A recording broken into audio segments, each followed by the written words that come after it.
چیه؟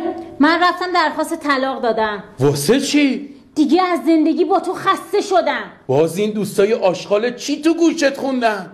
اصلا تو فکر کن من عاشق کسی دیگه ای شدم. طلاق میخوام.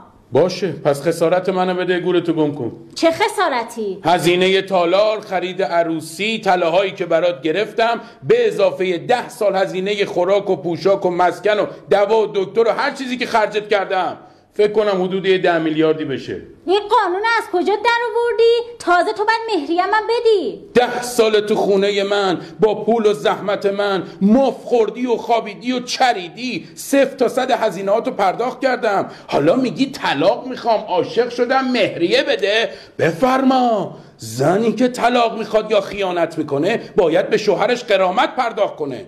ولی دوستم میگو زن در صورت خیانت هم مهریه داره. دوستت گوه خورد با تو، هم خیانت کنید هم جایزه سکه بگیرید. این همه سال در حق مردا ظلم کردید و اموالشون رو بالا کشیدید، دیگه بسه.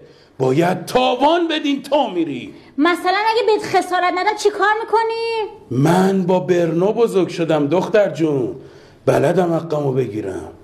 برنو واسه چی؟ به جون خواهم من داشتم شوخی میکردم. آره جون ننت. برم برات یه چای بریزم پر رنگ باشه. بله سربرم. روم دادن بالا یارت فکینم عرب رو گردنم میلم برخینم